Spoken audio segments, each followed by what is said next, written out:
కూటమి పార్టీలు ఎన్నికల ముందు దొంగ హామీలను ఇచ్చి ఓట్లు వేయించుకుని అధికారంలోకి వచ్చాక రాష్ట్ర ప్రజలందరినీ అన్ని విధాలుగా పూర్తిగా మోసం చేశారని కూటమి ప్రభుత్వం చేస్తున్న మోసాలన్నింటినీ ప్రతి ఒక్క కార్యకర్త ప్రజల్లోకి తీసుకుని వెళ్లాలని వైఎస్ఆర్సీపీ పిఠాపురం నియోజకవర్గ ఇన్ఛార్జ్ వంగగీత విశ్వనాథ్ పార్టీ కార్యకర్తలకు పిలుపునిచ్చారు. వైఎస్ఆర్సీపీ పిఠాపురం మండలం కార్యకర్తల సమావేశం ఈ పార్టీ పిఠాపురం మండల అధ్యక్షుడు ఎంపీటీసీ అడప రఘు అధ్యక్షతన జరిగింది.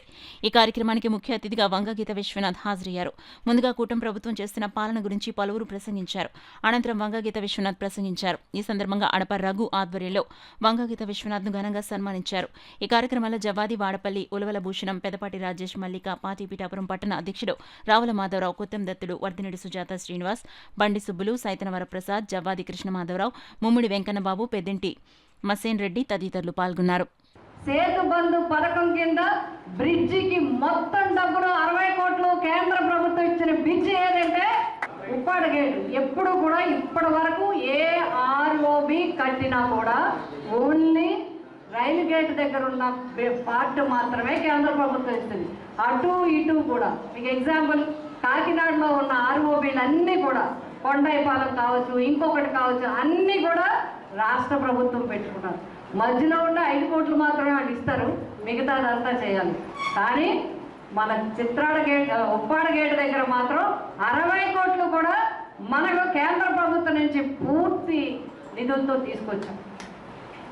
అంతేకాదు మన టూరిజం కాలేజీ తెచ్చాం, ఐటీఐ తెచ్చాం, ఐఐఎఫ్టీ. దేశంలో 3 ఐఐఎఫ్టీలు ఉన్నాయి. ఒకటి ఢిల్లీ, 2 కలకత్తా, 3 పిఠాపురం. ఉప్పాడ కొత్తపల్లిలో నిర్మాణం చేస్తాం. ఎడ్యుకేషన్ కానీ హెల్త్ విషయంలో కానీ ఎప్పుడైనా సరే ఏ పదవిలో ఏది ఎప్పుడు ఎలా చేసామనేది మనం చెప్పగలం.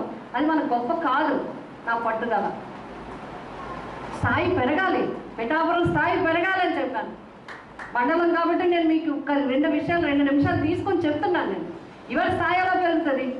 హెడ్ క్వార్టర్స్ కాబట్టి కాకినాడకు ఉంటుంది, తర్వాత ఎక్కడ ఉంటుంది? రాజమండ్రికి ఉండేది. ఎందుకంటే అక్కడ దూరంగా అక్కడ మినీ హెడ్ క్వార్టర్స్ లాగా రాజమండ్రిలో ఉండేది. అక్కడ కోర్టులే ఉండేవి. బట్ ఒక డిఎస్పీ ఆఫీస్ లేకుండా, ఒక ఆర్టీఓ ఆఫీస్ లేకుండా పిఠాపురంకి పర్మనెంట్ జిల్లా కోర్టు తీసుకొచ్చాం మనం. ఎందుకంటే పిఠాపురం స్థాయి పెరగడానికి. రాజమండ్రిలో ఉంది గవర్నమెంట్ పాలిటెక్నిక్, కాకినాడలో ఉంది పాలిటెక్నిక్. మళ్ళీ 20 సంవత్సరాల తర్వాత పిఠాపురంకి గవర్నమెంట్ పాలిటెక్నిక్ తీసుకొచ్చాం, గవర్నమెంట్ ఐటీఐ తీసుకొచ్చాను, హోటల్ మేనేజ్మెంట్ కాలేజీ తీసుకొచ్చాం, Indian institute of foreign trade తీసుకొచ్చాం. ఇవాళ డిగ్రీ కాలేజ్ బిల్డింగ్ నిర్మాణం జరుగుతుంది. మీకు ఆ నిర్మాణం చూడండి, అది కూడా మనమే చేసాం. నేను ఇది ఎందుకు చెప్తున్నా అంటే నా గొప్పని చెప్పట్లేదు. మీరు ఎవరి దగ్గర తలదించుకోవాల్సిన పని లేదు. ఛాలెంజ్ ఎవరితో అయినా పనులు చేసేది మేము, చేయబోయేది మేము, చేయించలేదు. నాకు ఆ ధైర్యం ఉంది. ఎందుకంటే ఎప్పుడు లీడర్ గురించి గొప్పగా చెప్తుంటేనే మనకి గ్రామాల్లో మనం ఉండగలుగుతాం. మేము సాధించగలుగుతాం.